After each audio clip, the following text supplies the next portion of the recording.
नमस्कार विद्यार्थी मित्रांनो, विदर्भ आय एस अकॅडमीच्या यूट्यूब चॅनलवर तुमचे परत एकदा मनापासून स्वागत. आजच्या लेक्चरमध्ये आपण सामान्य विज्ञानाची माहिती पाहणार आहोत. भरपूर विद्यार्थ्यांना विज्ञानामध्ये वेगवेगळे इश्यूज असतात, अंडरस्टँडिंगशी रिलेटेड स्पेशली.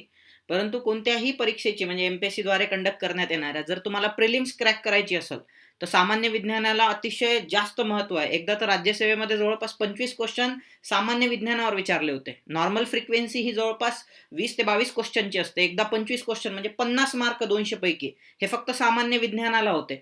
म्हणजे ज्या मुलांचं सामान्य विज्ञान ज्यांनी स्किप केलेलं आहे, त्यांचे भरपूर सारे मार्क त्या एक्झाममध्ये गेल्याचं आपल्याला दिसतात. म्हणून हा अतिशय एक महत्त्वपूर्ण विषय आहे, जो मुलांकडून सहसा दुर्लक्षित होतो. मग काही सायन्स बॅकग्राऊंडचे मुलं असतात, ते थोडेसे ओव्हर कॉन्फिडन्स असतात, की आपल्याला सगळं येते म्हणून. परंतु MPSCचं जे सायन्स आहे आणि दुसरं म्हणजे जे ग्रॅज्युएशनचं सायन्स आहे, याच्यामध्ये खूप मोठा फरक आहे बरं का. आणि विज्ञानामध्ये अप्लाइड जरा जास्त क्वेश्चन आजकाल विचारल्या चालले, त्यामध्ये एक्झाम्पल देखील विचारल्या चालले. म्हणून याला टेकिंग ॲज अंडर एस्टिमेट तर बिलकुल करता येणार नाही या विषयाला. दुसरं म्हणजे जे आर्ट बॅकग्राऊंडची मुलं असतात किंवा कॉमर्स बॅकग्राऊंडची मुलं असतात, त्यांच्या मनात देखील सामान्य विज्ञानाबद्दल आपल्याला थोडीशी निगेटिव्हिटी असल्याचं दिसते आहे.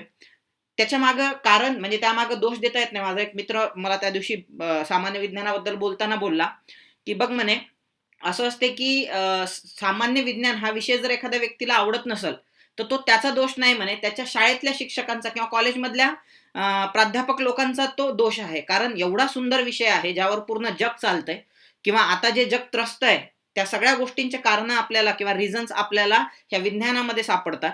मग जो विषय जग चालवतो, त्या विषयाला जर तुमच्या मनामध्ये निगेटिव्हिटी असेल, तर हा दोष तुमचा नसतो. तुम्हाला ज्या टीचरनी ते सगळं समजावून सांगितलेलं असतंय, म्हणजे ज्या वेनी समजावून सांगायला पाहिजे होतं, त्या वेनी न सांगितल्या गेल्यामुळं कदाचित या विषयाबद्दल निगेटिव्हिटी निर्माण झाली. सो 2 याच्यात आपण आजचं लेक्चर डिव्हाईड करणार आहोत. सामान्य विज्ञानामध्ये बायोलॉजीमध्ये आपण किडनी पाहणार आहोत किंवा वृक्क पाहणार आहोत. सो ते 2 याच्यात आपण डिव्हाईड करतो. एक म्हणजे बेसिक लेव्हल पार्ट 1 आणि दुसरी म्हणजे ॲडव्हान्स लेव्हल. आज फक्त आपण ह्याच्याबद्दल पूर्ण बेसिक माहिती पाहणार आहोत, की नेमकं वृक्क म्हणजे काय असते किंवा किडनी म्हणजे काय असते किंवा फंक्शनिंग ऑफ किडनी काय आहे आणि त्याचे अप्लाइड आपण ज्याला म्हणतो किंवा त्याचे ॲप्लिकेशन किंवा टेक्निकली ते जे राहील समजा शिकायचं ते ॲडव्हान्समध्ये. कारण आजचं लेक्चर समजल्याशिवाय व्यवस्थित तुम्हाला उद्याचं कळणार नाही. त्यामुळे ह्या दोन्ही लेक्चर एकमेकाशी लिंक असणार आहे. म्हणून आज आपण फक्त बेसिक माहिती पाहणार आहोत. आणखी महत्त्वाची गोष्ट, आपण महाराष्ट्राचा जो इतिहास सुरू केला होता, तो आपण थांबवलेला नाहीये. महाराष्ट्राच्या इतिहासाचे देखील लेक्चर घेतल्या जातील, पण मधामधात आपण 1-1, 2-2 सायन्सचे लेक्चर कंडक्ट करत राहू. हे माझं शॉर्ट इंट्रोडक्शन आहे. आता इन जनरल मी तुम्हाला थोडंसं ह्युमन बॉडीबद्दल माहिती सांगतो बघा. सर्वात महत्त्वाचं आपल्या बॉडीमध्ये सर्वात महत्त्वाचं काम आपलं काय आहे, तर जिवंत राहणे आहे. सो आपल्यासाठी सर्वात महत्त्वाची ते म्हणतात ना, सर्व्हायव्हल प्रिसिड इसेन्स, की जीवनात सर्वात महत्त्वाची गोष्ट अशी आहे, की तुम्ही जिवंत राहिले पाहिजे. मग आता जिवंत आणि निर्जीव याच्यामध्ये काय फरक आहे? तर तुम्ही जिवंत आहेत याचं सर्वात मोठं लक्षण कोणतं? काही लोकं म्हणतात आपण हालचाल करू शकतो, आपण प्रजनन करू शकतो किंवा आपली वाढ होते आहे. हे सगळे ते सांगतात म्हणजे हे वेगवेगळे कारणं सांगतात, की आपण सजीव आहोत. निर्जीव गोष्टी अशा होताना आपल्याला दिसत नाही वगैरे. परंतु ह्या सगळ्या गोष्टींच्या पलीकडं सर्वात महत्त्वाची थिंग जी आपल्याला सजीव बनवते, ते म्हणजे आपल्यामध्ये असणाऱ्या पेशी. आपलं शरीर हे वेगवेगळ्या पेशींचं बनलेलं आहे. आपल्या बॉडीचं बेसिक फंक्शनल युनिट काय आहे, तर ते आहे पेशी किंवा इंग्लिशमध्ये सेल. आपण बायलिंग्वल पाहणार आहोत, म्हणजे मराठीमध्ये देखील पाहणार आहोत आणि इंग्लिशमध्ये देखील पाहणार आहोत. ज्या मुलांना वृक्काशी रिलेटेड असणाऱ्या मराठीमध्ये जे अवयव आहेत किंवा वृक्काचे वेगवेगळे पार्ट आहेत किंवा किडनीचे वेगवेगळे पार्ट आहेत, ते स्पेशली मराठीत हवे असतील, तर मी कालच ते टेलिग्राम चॅनलला टाकलेले आहे विदर्भ आयसच्या. तिथून तुम्ही ते अपलोड किंवा डाउनलोड करू शकता. पुढे जाऊया आपण. आता मी म्हटलं होतं तुम्हाला, की सजीव राहणं आपल्यासाठी महत्त्वाचं आहे आणि सजीव आहे याचं सर्वात महत्त्वाचं लक्षण आहे पेशी. मग आपलं पूर्ण बॉडी जी फंक्शन करताना दिसते, ते तुम्हाला पेशींना जिवंत ठेवण्यासाठी फंक्शन करताना दिसते. आपण जेवतो. जेवल्यानंतर आपल्याला एनर्जी मिळते. आपल्याला एनर्जी मिळते म्हणजे ही एनर्जी निर्माण कुठं होते, तर आपल्या पेशींमध्ये होते. का? कारण त्या एनर्जीपासून त्या जिवंत राहत असतात. म्हणजे सर्व काही कुठे येऊन थांबते तुमचं पेशीजवळ. मग मग ही एनर्जी त्या पेशींपर्यंत किंवा आपण जे खाल्लेले वेगवेगळे कंपोनंट आहेत, त्यामध्ये प्रोटीन्स आहेत, कार्बोहायड्रेट्स आहेत, फॅट्स आहेत, ज्याला आपण लिपिड्स म्हणतो, हे सगळे घटक कोण नेऊन पोहोचवते? तर रक्त नेऊन पोहोचवते पेशींपर्यंत. मग आता हे याच्यासाठी एक सिस्टीम पाहिजे, की ती शरीरातल्या पूर्ण पेशींपर्यंत पोहोचली पाहिजे. मग त्यासाठी आहे तुमच्या बॉडीमध्ये सर्क्युलेटरी सिस्टीम, ज्याच्यामध्ये हृदय महत्त्वाचं फंक्शन प्ले करताना तुम्हाला दिसते आहे किंवा रक्त त्यामध्ये महत्वाचा कंपोनंट आहे, त्याला आपण सर्क्युलेटरी सिस्टीम म्हणतो. आपल्या बॉडीमध्ये वेगवेगळे हे जे आहे अवयव, यामध्ये व्यवस्थित कोऑर्डिनेशन असायला पाहिजे, एक वाक्यता, एक रूपता असायला पाहिजे. त्यासाठी आपली न्यूरल सिस्टीम वर्क करताना दिसते, ज्यामध्ये मेंदू महत्वाचा घटक आहे मित्रांनो. त्यानंतर ज्याप्रमाणे आपल्याला अन्नामधून वेगवेगळे घटक मिळतात, त्याचप्रमाणे आपल्याला हवेतून देखील वेगवेगळे महत्वाचे घटक मिळतात, लाईक ऑक्सिजन. मग हे कोण पूर्ण करते ऑक्सिजनची नीड? तर मग त्यासाठी आपल्या शरीरामध्ये रेस्पिरेटरी सिस्टीम आहे, ज्यासाठी लंग्स ज्याला म्हणतो आपण, फुफ्फुस, ते महत्वाची भूमिका पार पाडतात. मग आता जर एनर्जी मिळवत असतील पेशी, तर ही एनर्जी मिळवत असताना काही बाय प्रोडक्ट तयार होतात, ते आपल्या शरीराला नको असतात किंवा त्याज्य असतात. मग ते बाहेर पण टाकले गेले पाहिजे, कारण ते जे त्याज्य पदार्थ आहेत त्यात काही घातक पदार्थ देखील असतात, विषारी कंपोनंट ज्याला म्हणतो. ते जर शरीरात साचून राहिले तर आपला मृत्यू निश्चित आहे. मग ते बाहेर टाकण्यासाठी आपल्या बॉडीमध्ये एक्सक्रेटरी सिस्टीम दिसते. मग तुम्हाला आपल्या शरीरात अशा वेगवेगळ्या सिस्टीम दिसतात. ती एक एक एक एक सिस्टीम आपल्याला काय करावी लागणार आहे? लर्न करावी लागणार आहे. त्यापैकी आपण आज जे बोलणार आहोत ते स्पेशली उत्सर्जन संस्थेबद्दल बोलणार आहोत. आणि अभ्यास करत असताना एकदम बेसिक पासून जायचं, सिंपल गोष्ट. हे सगळं कशासाठी चाललं? आता माझ्या क्लासमध्ये तर मी विद्यार्थ्यांकडून हे वदवून घेत असतो. त्यांना वारंवार, म्हणजे काही लोकांना त्यात कमीपणा वाटतो की यार हे काय एकदम क्षुल्लक गोष्ट आहे, आणि सर आपल्याला क्लासमध्ये सगळं बोलायला लावतात, म्हणजे पहिली दुसरीच्या विद्यार्थ्यांसारखं. पण हे जर तुम्ही असं केलं ना, ते ऑटोमॅटिक तुमच्या अंगी भिन्नच जातंय. आपलं हे सगळं कशासाठी चाललं? म्हणजे मी तुम्हाला जेव्हा जेव्हा सायन्सचं लेक्चर घेईल, त्या प्रत्येक लेक्चरच्या सुरुवातीला मी तुम्हाला वारंवार हेच विचारणार आहे की आपण हे जे सगळं करतोय ते कशासाठी करतोय, की जेणेकरून आपल्या शरीरातल्या पेशी जिवंत राहिल्या पाहिजे. म्हणजे पेशीला फॅसिलिटेट करण्यासाठी ह्या सगळ्या सिस्टीम आहे. त्यापैकी जे न पचलेलं आपण ज्याला म्हणतो, अन्न म्हणा, लिक्विड म्हणा, किंवा एखाद्या वेळेस वायू म्हणा, जे आपल्या शरीरात जे एक्सक्रेटरी आहे, एक्सक्रेटरी म्हणजे काय? त्याज्य. आपल्या शरीराला नको आहे, मग ते बाहेर पण निघाले पाहिजे, त्यासाठी उत्सर्जन संस्था आहे. मग आता उत्सर्जन संस्थेमध्ये तुम्हाला वेगवेगळे कंपोनंट दिसतात, एक अवयव नाही आहे. त्या उत्सर्जन संस्थेचा भाग असणारी किडनी, त्याची आज आपण माहिती पाहणार आहोत. सो मग उत्सर्जन संस्थेमध्ये काय काय येते? तर सर्वात महत्वाचं आहे यकृत. आता मी तुम्हाला थोडीशी यकृताबद्दल माहिती सांगतो. बघा, लिव्हर ही सर्वात मोठी ग्लँड आहे शरीरातली. एकदम बेसिक माहिती सांगतो तुम्हाला मी.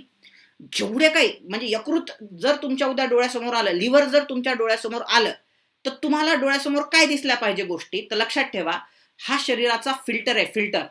म्हणजे जेवढे काही पॉयझनस कंपोनंट असतात आपल्या बॉडीमध्ये गेलेले किंवा नको असणारे, ते सर्व तुम्हाला लिव्हर बाहेर काढताना दिसते. म्हणजे लिव्हर ॲज अ तुमचं काय म्हणून फंक्शन करताना दिसते? फिल्टर. फॉर एक्झाम्पल, आपण असं म्हणतो की दारू स्लो पॉयझनिंग आहे, स्लो पॉयझन आहे, हळूहळू माणसाला मारते. एक्सेसिव्ह जर पित असाल तर लवकर माणूस मरतो. का मरतो? त्यात कोणता अवयव डॅमेज होतो? काही लोकांना माहित असेल, काही लोकांना माहित नसेल. तर त्यामध्ये लिव्हर डॅमेज होतो. का? कारण एक्सेसिव्ह जे अल्कोहोल आहे, जे आपल्या बॉडीला नको आहे, ते कुठे जाऊन स्टोअर होणार? आपल्या यकृतामध्ये. किंवा आणखी एखादा पॉयझनस कंपोनंट, लीड जर तुम्ही शरीरामध्ये कन्झ्युम केला, सो तो कुठे जाणार? कशाला हार्म करणार? तो लिव्हरला करणार. सो यकृत अशी गोष्ट आहे जी सगळे टॉक्झिक मटेरियल तुमच्या बॉडीमधले फिल्टर करते आणि त्याला बाहेर काढते. नंबर 1. नंबर 2, फुफ्फुस. फुफ्फुसाचं कामच ते आहे की ऑक्सिजन आतमध्ये घ्यायचं, प्रसरण आकुंचन पावत असतात ते सतत. जसं हृदय असते ना, लब डब, म्हणजे सतत प्रसरण आणि आकुंचन पावते, त्याचप्रमाणे लंग्सचं देखील कार्य असते. सो ते काय करत असतात की ऑक्सिजन घेत असतात आणि नको असणारा कार्बन डायऑक्साईड आपण उच्छवासाद्वारे बाहेर टाकत असतो. त्यानंतर किडनी, ज्याच्याबद्दल आज माहिती पाहायची आहे. त्याच्यानंतर स्वेट ग्लँड. स्वेट ग्लँड म्हणजे घामग्रंथी. लक्षात ठेवा बरं का, आपल्या शरीराद्वारे बाहेर जो घाम श्रवला जातो, तो घाम देखील एक प्रकारचा एक्सक्रेटा आहे, किंवा शरीराला नको असणारे जे गोष्ट आहे तुमच्या स्किनवरचे, ते तुमच्या घामाद्वारे बाहेर टाकल्या जातात. म्हणून ह्या ज्या गोष्टी असतात ना, फार छोट्या छोट्या असतात हो. फॉर एक्झाम्पल, आपल्याला शेंबूड येतो. का येतो? कारण त्याच्यामध्ये बॅक्टेरिया, लंग्स भरल्या जातात. म्हणजे त्यामध्ये का? कारण बॅक्टेरियाला किल करायचं असते आपल्याला. त्यामुळं मग ती गोष्ट घडताना दिसते. आपल्याला घाम येतो. घाम केव्हा येतो आपल्याला? आपण एक्सेसिव्ह वर्क केलं किंवा आपल्याला कदाचित गरमी झाली की आपल्याला घाम यायला लागतो.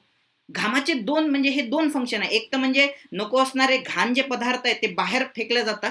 त्यामध्ये युरिया देखील आहे. जसं युरिया किडनी बाहेर काढते ना, तसं घाम देखील युरिया बाहेर काढते तुमच्या शरीरामधून. आपण त्याच्याबद्दल बोलूया जसं पुढे जाऊ. युरियाबद्दल तेच बोलायचं आहे, त्याबद्दलच आपल्याला बोलायचं आहे. आणि हे जे घाम असते, आता घाम जेव्हा बॉडीला येतो किंवा आपल्याला गरमी होते, तेव्हा आपल्या बॉडीचं टेम्परेचर मेंटेन ठेवायचं असते. मग शरीरावर जेव्हा असे घामाचे थेंब जमा होतात, ते इव्हॅपोरेट होण्यासाठी, म्हणजे असते ना, लिक्विडला नेहमी व्हेपर व्हावं असं वाटते. व्हेपरला नेहमी लिक्विड व्हावं असं वाटते, लिक्विडला परत किंवा एखादी स्थायू पदार्थ आहे, म्हणजे ते तसं असते की बाबा आता कोविड-19 आला तर सगळ्यांना असं सुरुवातीला असं वाटलं होतं की बाबा आपण सगळ्यांनी घरीच थांबायचं, लॉकडाऊन. आता लोक लॉकडाऊन पासून बोर झाले, त्यांना असं वाटते परत यार जॉबला जायला पाहिजे होतं. तशी ही सिस्टीम आहे. जेव्हा मग तुमच्या शरीरावर हा जमा झालेला घाम असतो, तो इव्हॅपरेट होण्यासाठी तुमच्या शरीरातली उष्णता शोषून घेतो. म्हणून पहा, तुम्हाला घाम आल्यानंतर तुमची बॉडी पूर्ण थंड पडलेली असते. त्याच्या मागे तेच कारण आहे. मोठे आतडे विष्ठा बाहेर काढते. नको असलेले जे न पचलेला भाग आहे तुमच्या शरीरातला, तो न पचलेला भाग बाहेर काढण्याचं काम कोण करत असते? लार्ज इंटेस्टाईन करत असते. मोठे आतडे थ्रू ॲनस. आता सजीवांमध्ये, वेगवेगळ्या सजीवांमध्ये जे नत्रयुक्त पदार्थ, जे किडनीबद्दल आपण स्पेशली बोलणार आहोत, म्हणजे त्यामध्ये आपण स्पेशली युरिया म्हणतो किंवा नत्रयुक्त जे पदार्थ आहे, ते वेगवेगळ्या प्रकारचे नत्रयुक्त पदार्थ वेगवेगळे प्राणी बाहेर टाकत असतात. फॉर एक्झाम्पल, काही प्राणी अमोनिया बाहेर टाकतात. का? कारण हा सर्वाधिक विषारी पदार्थ आहे आणि हा जर बाहेर काढायचा आहे तुमच्या शरीराच्या, तर तुम्हाला खूप जास्त पाणी पाहिजे. मग सर्वात जास्त पाणी हे गोड्या पाण्यातल्या माशांनाच मिळू शकते, कारण ते सतत पाण्यात असतात. त्याच्यामुळं मग ते एक्सक्रेट करत असताना किंवा बाहेर टाकत असताना अमोनिया बाहेर टाकतात. जे मध्यम वर्गातले प्राणी आहे, म्हणजे ज्यांना पाणी अवेलेबल आहे, नेहमी अवेलेबल असते, पण पाण्यात राहत नाही सहसा, ते प्राणी जे आहे स्पेशली सस्तन प्राणी, म्हणजे माणूस पण आला त्याच्यामध्ये, त्याच्यामध्ये एखादी गाय पण येते, त्याच्यामध्ये एखादा सिंह पण आला. सस्तन प्राणी म्हणजे काय? जे स्तनाद्वारे दूध पाजतात, त्याला आपण सस्तन म्हणतो किंवा हिंदी स्तनपायी म्हणतात त्याला, इंग्लिशमध्ये मॅमल्स. त्या प्राण्यांच्या शरीराद्वारे युरिया बाहेर टाकतात. मग माणूस काय बाहेर टाकतो? मग एखाद्या वेळेस विचारू शकतात परीक्षेत, अमोनिया बाहेर टाकतो, युरिया बाहेर टाकतो. आता मुलांना असं वाटतं आपल्या लघवीचा वास अमोनियाचा असतो, म्हणून ते उत्तर अमोनिया मारून देतात. चूक. आपण लघवी वाटे युरिया बाहेर टाकतो, कारण आपण मध्यम पाणी रिक्वायरमेंट असणारे किंवा मध्यम विषारी पदार्थ बाहेर टाकणारे आपण त्या गटामध्ये मोडतो. युरिक ऍसिड सर्वात कमी विषारी, म्हणून विसर्जनास पाणी देखील कमी लागते. मग जो कीटक वर्ग आहे, सरीसृप सरपटणारा वर्ग आहे, त्यामध्ये साप येते, मगर येते, वगैरे वगैरे, किंवा पक्षी जे म्हणतो आपण स्पेशली, ते युरिक ऍसिड बाहेर टाकत असतात. आणि जे अष्टपात प्राणी आहे ते ग्वानिन बाहेर टाकत असतात. पुढे जाऊया. आता काही लोकांना माहितीवरून लवकर लक्षात येते, पण काही लोकांना पिक्टोग्राफिक लवकर समजते. त्यामुळे मग आपण थोडंसं पिक्टोग्राफिक इथं टाकलेलं आहे. कोणत्या प्रकारचा क्लास, कोणत्या प्रकारचं नत्रयुक्त पदार्थ बाहेर टाकतो? अमोनिया, युरिया, युरिक ऍसिड आपण इथं दिलेलं आहे. मग चला आता आपण स्पेशली किडनी बद्दल बोलूया, किंवा आपली ही जी किडनीशी रिलेटेड असणारी उत्सर्जन संस्था आहे, त्यामध्ये काय काय येते. मी मराठी इंग्लिश दोन्ही भाषेमध्ये दिलेलं आहे. आपलं जे लेक्चर असणार आहे सायन्सचे बायलिंग्वल असणार आहे, मराठीत पण असणार आहे, इंग्लिशमध्ये पण असणार आहे. तर त्यामध्ये पहा, वृक्काची जोडी आहे, डायग्राममध्ये पाहू शकता तुम्ही. पेअर ऑफ किडनी आहे, त्यानंतर पेअर ऑफ युरेटर आहे, म्हणजे किडनीमधून जे मटेरियल जमा झालेलं आहे ते युरेटरद्वारे ब्लॅडरपर्यंत पोहोचवल्या जाते. खाली तुम्हाला ब्लॅडर दिसते आहे. जेव्हा आपण लघवी थांबवतो तेव्हा ह्या ब्लॅडरवर ताण येत असतो, लक्षात ठेवा. म्हणून लघवी कधीच थांबायची नाही. ब्लॅडर जर कुचकामी झालं, निकामी झालं, प्रेशर जर वाढलं त्याच्यावरचं, सो तर मग खूप महागात पडू शकते ते नंतरच्या कालखंडामध्ये. सो ते ब्लॅडर आहे, त्याची एक लिमिट आहे होल्ड करण्याची. त्यानंतर युरेथ्रा, ज्याद्वारे मग आपण काय करतो, डायरेक्ट लघवी बाहेर टाकतो. त्याला मूत्र उत्सर्जनाचा मार्ग देखील असं आपण म्हणतो मराठीमध्ये. सो ही आहे बेसिक माहिती. आजच्या लेक्चरमध्ये आपल्याला पूर्ण बेसिकच डिस्कस करायचं आहे. काहीच अवघड नाही आहे, स्ट्रेट फॉरवर्ड आहे सगळं. आता किडनीबद्दल बेसिक माहिती, फॅक्च्युअल डाटा. कधी कधी याच्यावर एखादा क्वेश्चन टाकून देतात ते बेसिक माहितीवर. मोस्ट ऑफ द क्वेश्चन तर हे टेक्निकल आहेत. आजकाल आयोगात जे विचारतायत ते थोडेसे बुक्सच्या देखील बियॉन्ड दिसतात तुम्हाला. त्यामुळेच मी म्हटलं ना, ॲडव्हान्स लेक्चरमध्ये आपण खूप डिटेलमध्ये पाहणार आहोत सगळं. पण आज आपल्याला काय करायचं, हे वॉर्मअप आहे तुमच्यासाठी. पण कधी कधी काय करतात, वॉर्मअपमध्ये ते फॅक्च्युअल डाटा देखील टाकून देतात, म्हणून पटपट आपण पाहून घेऊ. सो उदराच्या पाठीमागं, म्हणजे आपल्या पोटाच्या पाठीमागं तुम्हाला डायग्राममध्ये दिसते, पिवळ्या कलरच्या 2 किडन्या दिसत आहेत तुम्हाला. सो घेवड्याच्या बियाच्या आकाराच्या किडन्या असतात. त्यानंतर त्यांचं वजन जे आहे, सहसा पुरुषांमध्ये ते 125 ते 170 ग्रॅम असते. जर तुम्ही स्त्रियांचा कंटेक्स्ट विचारात घेतला तर ते फक्त 115 ते 150 ग्रॅम पर्यंत असू शकते. किडनीला आतल्या बाजूने जो खड्डा असतो त्याला हायलम म्हणतात. तुम्ही पाहू शकता किडनी थोडीशी बिन शेप आहे, म्हणजे आतमधल्या साईडनं थोडासा खड्डा, म्हणजे अशी कर्व आहे, त्याला हायलम असे म्हणतात. डावे वृक्क हे पाहू शकता तुम्ही. डावे वृक्क हे तुम्हाला उजव्या वृक्कापेक्षा थोडेसे वर दिसणार. प्रत्येक मिनिटाला 2 वृक्कांमधून जवळपास 1000 ते 1200 ml, म्हणजे 1 लिटर ते 1.2 लिटर रक्त काय केलं जाते, गाळल्या जाते. आणि पूर्ण जर तुम्ही असा विचार केला दिवसाचा, तर आपल्या शरीरात जवळपास 5 लिटर रक्त असते ॲव्हरेज. ते 400 वेळा किडनीतून जाते आणि ते फिल्टर केल्या जाते किडनीमधून. म्हणजे तुम्ही इमॅजिन करू शकता की ही किती इफिशियंट सिस्टीम असणार. म्हणजे 400 वेळा रक्त त्यामधून तुम्हाला जाताना दिसतंय. सो बघा, राज्यसेवेनं विचारलेला आहे हा 2014-15च्या तितक्यात 16 मध्ये विचारलेला आहे, सॉरी, हा क्वेश्चन. प्रिलिम्समध्ये विचारला होता, 1 मिनिटात मूत्रपिंडातून किती रक्त वाहिल्या जाते? आपण आत्ताच पाहिलं 1 to 1.2 लिटर किंवा 1000 ते 1200 ml रक्त वाहते, म्हणून त्याचं उत्तर नंबर 1 दिलेलं आहे. त्यानंतर मूत्राचा पीएच जो आहे तो 6 आहे. आता तुम्ही मला खाली कमेंट बॉक्समध्ये सांगा आणि मी तुम्हाला एक टास्क पण देतो जी तुम्हाला प्रिपेअर करायची आहे. It is related to your chemistry. So हे थोडंसं पीएच वाला सेक्शन पाहून घ्या तुम्ही. तुम्हाला आता घरी उद्याचं लेक्चर आपण जेव्हा ऐकणार आहोत त्यामध्ये याचा कंटेक्स्ट जरा जास्त येणार आहे पीएचचा. पीएच म्हणजे काय? एक स्केल असते, त्याच्यावर 1 ते 12 आकडे दिलेले असतात. 6च्या म्हणजे 7 हा न्यूट्रल समजला जातो. 7च्या जर पुढे गेले तुम्ही तर आपण त्याला बेसिक कंपोनंट म्हणतो आणि 7च्या जर अलीकडे असणार त्याला आपण ऍसिडिक म्हणतो. म्हणजे इन जनरल मी सांगून टाकतो तुम्हाला, मूत्राचा पीएच 6 आहे म्हणजे ते काय आहे? 7च्या अलीकडे आहे ना, म्हणजे काय आहे? ऍसिडिक. 7 म्हणजे न्यूट्रल आणि 7च्या नंतरचे जे असणार आहे 7 ते 12, जसं जसं 12 पर्यंत जातो तसं तसं मग त्याची बेसिसिटी वाढत जाते. आपण त्याला आम्लारी गुणधर्म म्हणतो. हे थोडंसं आम्ल आणि आम्लारी तुम्ही पाहून घ्या, कारण मूत्राचा पीएच 6 आहे, त्याला आपण पुढच्या लेक्चरमध्ये लिंक करणार आहोत ब्लडच्या पीएच सोबत. हे सगळं लिंक असणार आहे. म्हणजे आपण नंतर उद्याच्या लेक्चरमध्ये ह्याच्याबद्दल पूर्ण बोलणार आहोत की कशा प्रकारे तुम्हाला वेगवेगळे आजार होतात, कशा प्रकारे ॲब्झॉर्प्शन होते, कशा प्रकारे सिक्रेशन्स होतात ह्याबद्दल. तर तुम्ही हा बेसिक डाटा घरी आज पाहून घ्या. मूत्राचा रंग पिवळा असतो हे देखील उद्याच्या लेक्चरमध्ये टेक्निकली पाहू आपण.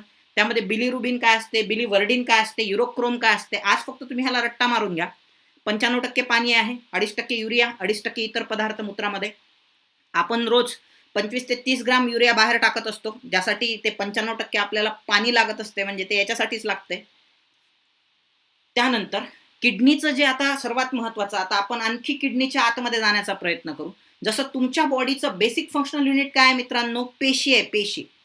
तसं किडनीचं बेसिक फंक्शनल युनिट म्हणजे कार्यात्मक, structural and basic functional, structural and functional म्हणजे कार्यात्मक आणि रचनात्मक जे युनिट आहे तुमचं ते आहे नेफ्रॉन. मग आता हे नेफ्रॉन काय आहे? तर तुम्हाला इथं डायग्राम दाखवलेली आहे जस्ट नेफ्रॉनची. आणखी आपण आता पुढे इथून पुढे जेवढं काही बोलणार आहोत सगळं नेफ्रॉन बद्दल बोलणार आहोत. हे बेसिक फंक्शनल युनिट आहे, हे आहे म्हणून किडनी आहे. जवळपास एका किडनीमध्ये 10 लाखाच्या घरामध्ये जवळपास, म्हणजे दोन्ही पकडलं तर 20 लाखाच्या घरात नेफ्रॉन आहेत. हे नेफ्रॉन तुमचं ऍक्च्युली काय करत असतात? ब्लडला फिल्टर करत असतात. भरपूर मुलांना असं वाटते हृदयात रक्त फिल्टर होत असते. चूक. हृदय फक्त ब्लड पंप करत असते मित्रांनो, पंप. फिल्टरेशनचं काम हे त्याचं यकृतात चालत असते, तिथं टॉक्झिक इलेमेंट बाहेर पडतात.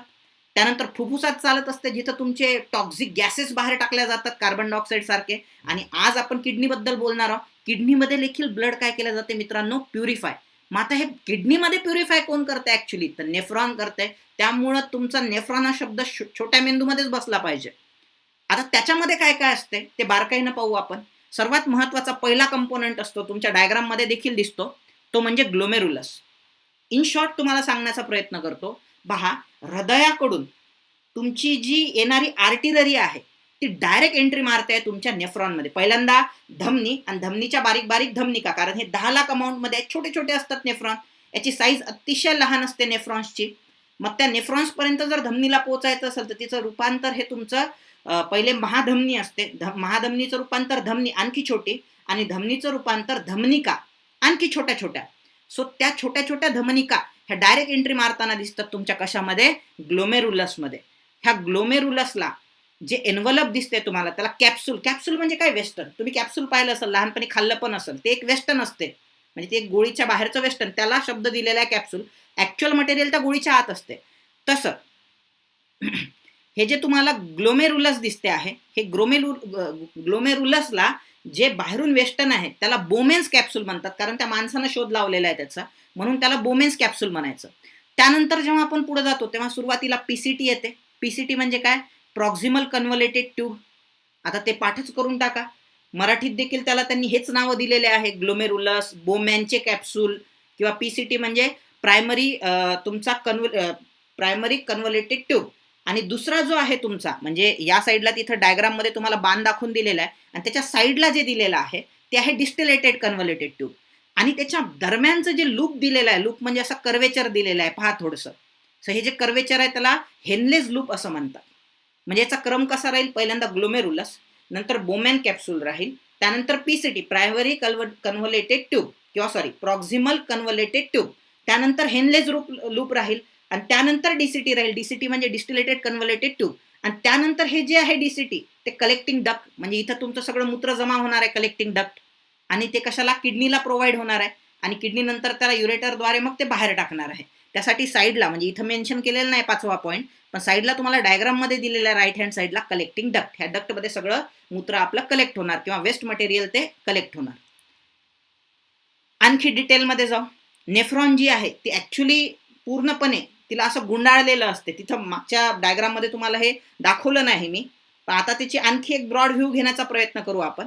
सो मी म्हटलं होतं तुम्हाला कशा प्रकारे एंट्री मारते. ग्लोमेरुलसमध्ये तुमचे आर्टिओल्स ते पाहून घेऊ शकता तुम्ही. त्याला आपण ॲफरंट आर्टिओल्स म्हणतो, म्हणजे येणारे. ॲफरंट म्हणजे काय असते मित्रांनो, इंग्लिशमध्ये विचारतात बा, इंग्लिशच्या पेपरमध्ये ॲफरंट आणि इफेरंट. इफेरंट म्हणजे जाणारे, ते ब्ल्यू कलरमध्ये बाहेर जाणारं दिसतंय तुम्हाला, त्याला इफेरंट म्हणायचं. आणि ॲफरंट म्हणजे ही येणारी, ते ग्लोमेरुलसमध्ये एंट्री मारणारे. सो ती जी आहे, आता एंट्री मारल्यानंतर हे जे तुम्हाला पूर्ण नेफ्रॉन आहे, तर तुम्हाला ह्या ब्लड वाहिन्यांनी किंवा रक्तवाहिन्यांनी पूर्णपणे गुंडाळलेला दिसतो. ह्याचा कंटेक्स्ट पुढे येणार आहे. पुढे जाऊया आपण. सर्वप्रथम युरिया जो आहे तो यकृतात तयार होतो. युरिया टॉक्सिक मटेरियल आहे, फार कमी लोकांना माहित आहे. मोस्ट ऑफ द लोकांना हेच वाटते मित्रांनो की युरिया हा किडनीमध्ये तयार होतो. चूक. युरिया हा जो घटक आहे हा लिव्हरमध्ये तयार होतो, यकृतामध्ये, कारण तो टॉक्सिक. त्यासाठी 5 रिॲक्शन आहेत. ते तुम्हाला एक्झामच्या दृष्टीनं, म्हणजे एक्झाममध्ये एवढ्या डीप विचारणार नाही तुम्हाला, पण त्याच्यामध्ये पण आहे. मायटोकॉन्ड्रिया जे असते सेलमध्ये, म्हणजे यकृताच्या ज्या पेशी आहेत त्या पेशीमध्ये एक छोटा कंपोनंट असतो मिटोकॉन्ड्रिया, किंवा त्याला मायटोकॉन्ड्रिया म्हणतात. त्याच्यामध्ये त्या 2 रिॲक्शन होतात. आणि त्याच्या बाहेर जे असते लिक्विड, त्याला सायटोसॉल म्हणतात. त्या सायटोसॉलमध्येही तुम्हाला, किंवा सिटोसॉलमध्ये तुम्हाला ही प्रक्रिया, उरलेल्या 3 रिॲक्शन, अशा 5 रिॲक्शन होऊन त्याच्यामधून तुम्हाला काय बाहेर पडताना दिसतो, युरिया. आणि तो युरिया एक्स्ट्रॅक्ट करण्याचं काम, बाहेर काढण्याचं काम रक्तामधून कोण करताना दिसतंय तुम्हाला, आपल्या किडन्या करताना दिसत आहेत. म्हणजे तयार होतो कशामध्ये युरिया, यकृतामध्ये. बाहेर कशाने काढला जातो, किडन्यांनी काढला जातो. सो जाता जाता तुम्हाला हे माहित पाहिजे की कोणकोणत्या प्रक्रिया होत आहेत तुमच्या, याच्याबद्दल उद्याच्या लेक्चरमध्ये आपण डिटेल बोलणार आहोत. पहा, सर्वात पहिल्यांदा फिल्ट्रेशन ही प्रक्रिया होत असते नेफ्रॉनमध्ये. सर्वात महत्वाचं नेफ्रॉन आहे. आता नेफ्रॉनमध्ये काय काय प्रक्रिया होतात. सर्वात पहिल्यांदा फिल्ट्रेशन, रक्त जे घेऊन येत आहेत, रक्तवाहिन्या, जे मी तुम्हाला ग्लोमेरुलस म्हटलं होतं, तिथं रक्तवाहिन्यांचं एक जाळ तयार होताना दिसते. तुम्ही डायग्राममध्ये पाहू शकता वर, म्हणजे बाहेर कॅप्सूल आहे बोमॅनची, त्या कॅप्सूलमध्ये तुम्हाला ग्लोमेरुलस. ग्लोमेरुलस म्हणजे काय हो, जी येणारी आर्टिओल्स आहे किंवा येणारी धमनिका जी आहे ती गुंडाळून गुंडाळून असं एक मोठं जाळं वेब तयार होते. त्या जाळ्यालाच आपण काय म्हणतो, ग्लोमेरुलस. ह्या ग्लोमेरुलस मध्ये तुम्हाला फिल्ट्रेशन होताना दिसते. ते कशा प्रकारे आपण बोलू त्याच्याबद्दल, आज फक्त ऐकून घ्या तुम्ही. मग हे जे फिल्ट्रेशन झालेलं मटेरियल आहे, ते फिल्ट्रेशन झालेलं मटेरियल तुमचं, ते जे बोमॅन्स कॅप्सूल आहे, खेकड्याच्या नांगीप्रमाणे दिसते पहा तुम्हाला, ते वरच्या साईडला हे जे दिसते आहे, याला बोमॅन्स कॅप्सूल म्हणतो आपण. त्या बोमॅन्स कॅप्सूलमध्ये तिथपासून पुढच्या भागामध्ये रिॲब्झॉर्प्शन सुरू होते. त्याचप्रमाणे सिक्रेशन्स देखील सुरू होतात. त्यामध्ये वेगवेगळ्या प्रक्रिया आहेत. ऑस्मॉसिस नावाची प्रक्रिया आहे.